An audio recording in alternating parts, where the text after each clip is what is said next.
Hello बच्चों, आज आपका इस टॉपिक पे हम गारंटी के साथ कह रहे हैं दोबारा कभी कोई भी दिक्कत नहीं आएगा। ये मेरा गारंटी है। इसलिए गारंटी है, देखिए इस पे एक तो ऑब्जेक्टिव क्वेश्चन आता ही है और साथ में इसमें ऐसे क्वेश्चन आते हैं कि पूछेगा क्या कि विस्थापन अभिक्रिया और द्विविस्थापन अभिक्रिया में क्या अंतर है। ठीक है, आज इस चीज का ऐसा निचोड़ करेंगे ना, निचोड़ मतलब होता है क्रिस्टल क्लियर करेंगे कि डायरेक्ट आपके दिमाग में जाने वाला है। समझिए क्या होता है। एक तो सबसे पहली बात क्या है कि विस्थापन अभिक्रिया को हम लोग एकल विस्थापन अभिक्रिया भी कहते हैं और द्विविस्थापन अभिक्रिया को हम लोग उभय विस्थापन अभिक्रिया भी कहते हैं। ये चीज आप दिमाग में रखिए। अब समझिए, देखें विस्थापन अभिक्रिया क्या होता है। जब कोई अधिक क्रियाशील तत्व किसी कम क्रियाशील तत्व को किसी यौगिक से विस्थापित कर देता है तो इसे विस्थापित अभिक्रिया कह देते हैं। कुछ पल्ला पड़ा? नहीं पड़ा। ऐसे ही नहीं पड़ता है क्योंकि समझना पड़ता है ना। ऐसे पल्ला नहीं पड़ता है। पल्ला कब पड़ेगा? जब आप इसका उदाहरण पढ़ेंगे, उसके बाद आप इसको पढ़ेंगे तब पल्ला पड़ता है। ऐसा नहीं है कि हिंदी है पहले परिभाषा पढ़ लिए तब समझते, नहीं। केमिस्ट्री है, पहले आप उदाहरण पढ़िए, उनके स्ट्रक्चर को समझिए, फिर उनके परिभाषा को पढ़िए। नहीं तो आपका भी वही हाल होगा जो और सब बच्चे का है। आपको भी केमिस्ट्री से नफरत हो जाएगा। केमिस्ट्री में क्या है, सबसे पहले उदाहरण पढ़िए फिर उसका परिभाषा पढ़िए। तो देखिए अब हम इसको आपको अपनी और तरफ लेके जाते हैं। समझिए क्या है, इसमें लिखा हुआ है फेरस को, जब हम लोग आयरन को लिखते हैं Fe से, Fe प्लस CuSO4। ठीक है, ध्यान से देखिए, एक यहाँ पे Fe है और यहाँ पे Cu है और SO4 है। यहाँ पे ये दोनों मिला हुआ है, ये है आपका यौगिक। ये क्या है? यौगिक। और यहाँ पे आपको नजर आ रहा होगा ये अकेला सा बैठा हुआ एक Fe है ना। अकेला बैठा हुआ है ना, बहुत अच्छा, कोई दिक्कत नहीं है। लेकिन जब ये Fe के साथ अगर ये कॉपर सल्फेट आ जाए, याद रखिएगा, जब Fe के साथ, अभी ये अकेला है ना, आ गया कॉपर सल्फेट, अब ये क्या करेगा, Fe जो है कॉपर को भगा देगा। किसको भगाएगा? कॉपर को, और जाके सल्फेट के साथ जुड़ जाएगा। और अकेला किसको कर दिया? कॉपर को। देखें तो इसका मतलब क्या समझ में आया? बताइए ताकतवर कौन होगा? Fe अगर ताकतवर है तभी ना कॉपर को भगाया।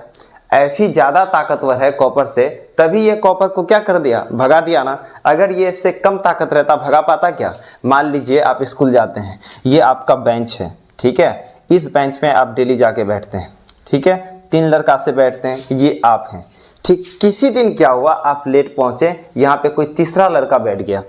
अगर आप इस लड़के से कमजोर हैं तो आप इसको भगा पाइएगा क्या? सिर्फ बोल के दिखाइए उसको कि थोड़ा साइड हटो, इतना बोल के दिखाइए। अगर आप उससे मजबूत हैं, अगर आप उससे क्या हैं? मजबूत हैं, पहली बात तो वो डर से बैठेगा नहीं। अगर बैठ भी गया तो आपको देख के, लीजिए सर आपका सीट, बैठिए। उसी प्रकार क्या होता है, Fe जो है कॉपर से ज्यादा मजबूत है ना, ज्यादा शक्तिशाली है। इसीलिए ये क्या किया, कॉपर को भगा के अपना आ गया, इसके जगह पे आके बैठ गया और कॉपर को क्या कर दिया? विस्थापित, है ना।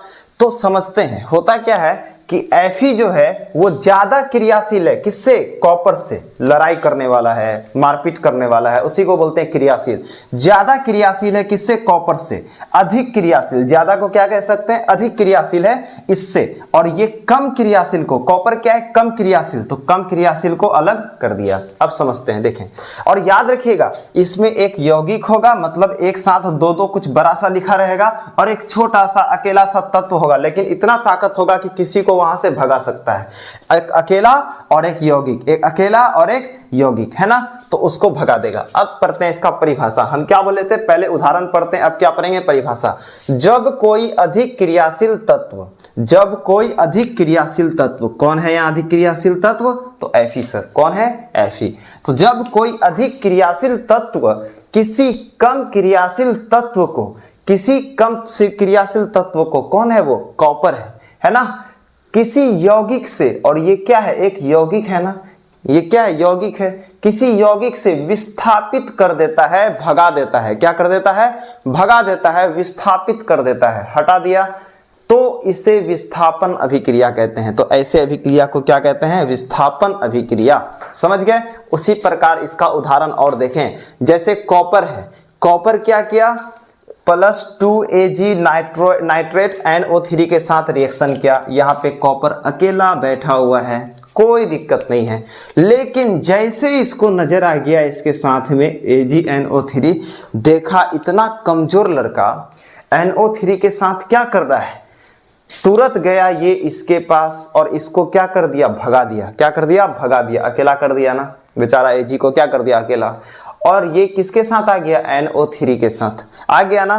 तो इसका मतलब कॉपर अधिक क्रियाशील है। क्या है, अधिक क्रियाशील है। कॉपर क्या है, अधिक क्रियाशील, और Ag क्या है, कम क्रियाशील, तभी इसको भगा दिया ना। तो अकेला को क्या कर दिया, भगा दिया। अधिक क्रियाशील, देखें ऐसा अभिक्रिया में क्या होता है, अधिक क्रियाशील कम क्रियाशील वाले को विस्थापित कर देता है, इसीलिए हम इसे कहते हैं विस्थापन अभिक्रिया, या इसका दूसरा नाम क्या है, एकल विस्थापन अभिक्रिया। एकल विस्थापन अभिक्रिया। अब है यहाँ पे जिंक प्लस कॉपर सल्फेट, फिर यहाँ है जिंक सल्फेट प्लस कॉपर। इसको समझाने का तरीका बताएं, एक और तरीका समझाते हैं। मान लीजिए कि इसका क्या है, जिंक का सरकारी नौकरी है, ठीक है, और कॉपर का जो है सरकारी नौकरी नहीं है। मान लीजिए एक जिंक है, ये एक लड़का है, ये कॉपर है, ये एक लड़का है, और ये जो सल्फेट है मान लीजिए कोई महिला है या कोई फीमेल है या कोई गर्ल है, ठीक है। जिंक इनसे बात नहीं करता था, लेकिन कॉपर हमेशा इसी से बात करता था। देख रहे हैं बगल में, बिल्कुल कॉपर किन से बात करता है, सल्फेट से, SO4 के साथ। कॉपर किसके साथ है, सल्फेट के साथ। लेकिन जिंक है एक सरकारी नौकरी वाला। सल्फेट जैसे देखा जिंक को, ठीक है, देखी जिंक को, तुरंत किसके साथ आ गई, जिंक के साथ। तो दी जिंक सल्फेट, और जिसके पास सरकारी नौकरी नहीं था वो बाहर। तो कॉपर बोलेगा हम वफा करके भी बेवफा हो गए, है ना, और ये हम वफा करके भी बेवफा हो गए और दिलों के अरमा आंसुओं में बह गए। अकेला हो गया कॉपर, समझ रहे हैं, अधिक क्रियाशील कम क्रियाशील को क्या कर देते हैं, अलग। तो कहने का मतलब यह है जिसमें ज्यादा ताकत होगा वो कम ताकत वाले को हटा देगा, और जिसमें कम ताकत होगा बाबू को या तो साइड होना पड़ेगा या तो उसको साइड कर दिया जाएगा। तो बात को समझ रहे हैं ना, या तो अधिक ताकतवर बनिए या तो बहुत कम ताकतवर रखिए, बीच में मत रहिए, ठीक। पिसाना वैसे भी है। अब है 4 में 2NaBr plus Cl2 gives 2NaCl plus Br। अभी तो बड़ा बढ़िया लग रहा था, इधर अकेला इधर अकेला इधर अकेला। अब बोले सर इधर इतना बड़का आ गया, तो ये यौगिक है। ये क्या है, यौगिक। यहाँ तो अकेला है, Cl अकेला है, कोई दिक्कत नहीं। जैसे देखा 2NaBr को, ये क्या क्या, Br को भगा दिया। किसको भगा दिया, Br को, और किसके साथ आ गया, Na के साथ। तो Br को अकेला कर दिया ना, कर दिया कि नहीं, विस्थापित कर दिया ना। क्यों कर दिया, क्योंकि क्लोरीन जो है Br से ज्यादा क्रियाशील है, अधिक क्रियाशील है, तो कम क्रियाशील वाले को विस्थापित कर दिया। इतना सिंपल है ये चीज को समझना। इतना कहते हैं कि जो अधिक क्रियाशील होते हैं वो कम क्रियाशील को विस्थापित कर देते हैं, यूं ही कर दिए। अब इस पे क्वेश्चन देखें क्या है। क्वेश्चन है zinc plus copper sulphate gives zinc sulphate plus copper, है ना। यह रासायनिक अभिक्रिया किस प्रकार की अभिक्रिया है, नहीं बता पाएंगे। 2024 में पूछा गया था और 2018 में क्या पूछा है, जिंक जो है जब कॉपर सल्फेट के साथ रिएक्शन करता है तो जिंक सल्फेट के साथ आ जाता है, सरकारी नौकरी वाला सल्फेट के साथ, और जिसके पास नहीं था बाहर। देखिए सरकारी नौकरी वाला सल्फेट के पास, जिसके पास नहीं था बाहर। अधिक क्रियाशील कम क्रियाशील को बाहर कर दिया, अधिक क्रियाशील आके जुट गया। तो यहाँ पे क्या हो रहा है, कैसा अभिक्रिया है ये बताइए, विस्थापित अभिक्रिया। कौन सा, विस्थापित, विस्थापन, एकल विस्थापन। तो हमें ढूंढना है विस्थापन अभिक्रिया किधर है। तो अच्छा इधर नजर आ रहा है, तो इधर क्या करेंगे, टिक, इधर क्या लगा देंगे, ठीक। और सबसे बढ़िया मजा तब आएगा जब आप लोग इसको देखिएगा। कब पूछा गया था, 2024 और 2018। ऐसा सब क्वेश्चन पूछता है, क्या ही बताएं। अब है उभय विस्थापन अभिक्रिया या द्वि विस्थापन अभिक्रिया। कुछ भी नहीं, इसको विस्थापन कहिए, इसको द्वि विस्थापन कहिए, इसको विस्थापन, इसको द्वि। अब बोलेगा सर जी द्वि का मतलब क्या होता है, तो देखिए द्वि का मतलब होता है दो। द्वि का मतलब क्या होता है, दो। और उभय का भी मतलब होता है दो। दो क्यों लगाए, यहाँ पे एक अकेला था ना, और यहाँ पे दो था, यहाँ अकेला, यहाँ दो, अकेला और दो। लेकिन यहाँ पे दो होगा, यहाँ पे भी दो होगा, यहाँ पे भी 2, यहाँ पे भी 2, 2 2 कैसे 1 2 1 2 1 2 1 2, समझ गए 2 2, इसीलिए हम इसको बोलते हैं द्विस्थापित। अब समझते हैं होता क्या है। इसका सबसे पहले हमको याद करना है परिभाषा। इस अभिक्रिया में दो अभिकारक दो नए यौगिक बनाने के लिए आयनों का आदान प्रदान करते हैं। आहा, याद तो नहीं होगा इसे, तो आपको याद करना है। देखिए कैसे करना है। इस अभिक्रिया में हो ही गया दो अभिकारक किसको बोलते हैं? इधर वाले को, तीर के बाएं और वाले को क्या बोलते हैं? अभिकारक। ये क्या होगा? अभिकारक। और ये क्या हो जाएंगे? उत्पाद। इसको बोलते हैं अभिकारक। इस अभिक्रिया में, ये अभिक्रिया है, इस अभिक्रिया में दो अभिकारक दो नए यौगिक बनाने के लिए, ये दो नए यौगिक को बनाने के लिए आयनों का आदान प्रदान करते हैं। किसका आदान प्रदान करते हैं? आयनों का। देखिए BaCl2 को अगर Na2SO4 के साथ रख देंगे, ये दोनों आपस में क्या करते हैं? चार्ज का डिस्ट्रीब्यूशन करते हैं। आयनों का आदान प्रदान। किसका? आयनों का। आयन एक प्रकार का चार्ज है।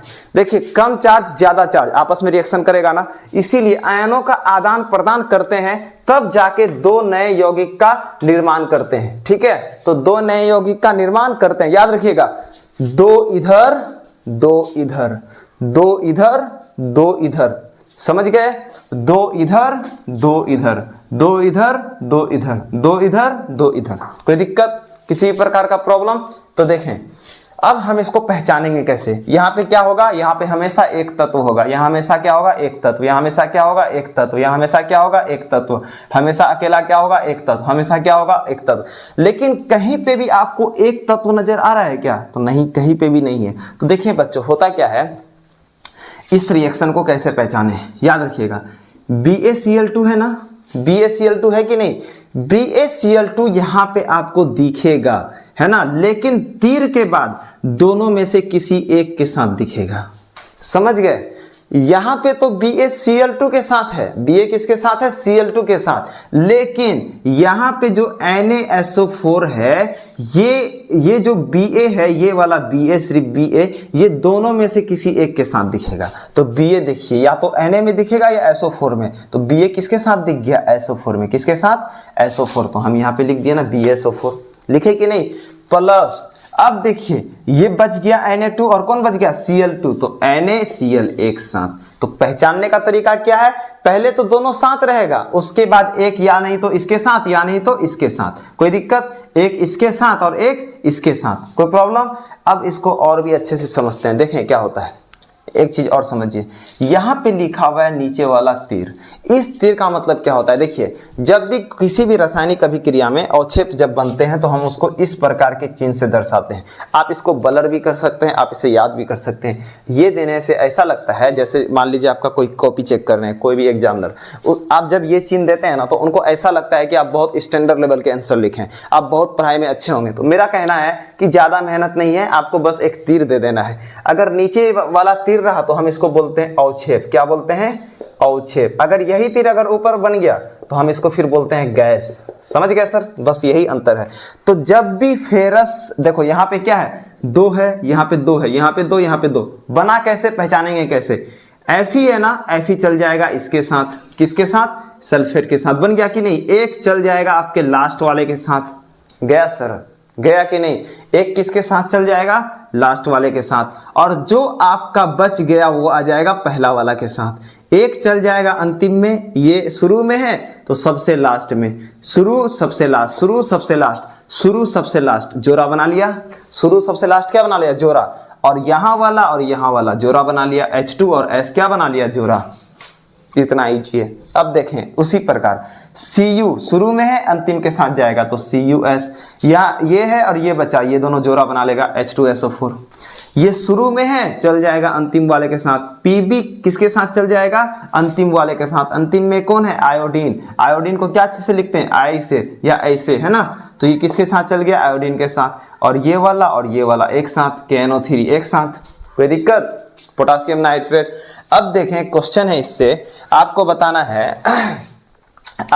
है इसमें क्या, Na2SO4 यहाँ पे एक्वस लिखा, बोलेगा सर जी एक्वस लिखा है क्या करें। अब भैया जी आपको क्या करना है कि इस चीज को जैसे कैमरा में ब्लर का ऑप्शन आता है ना, वैसे इसको ब्लर कर देना। आपको मान के चलना है कि ये कुछ है ही नहीं, ये कुछ, इसको ब्लर कर दिए, ए क्यू हो, एस हो, एल हो, इसको ब्लर कर देना है। क्या कर देना है?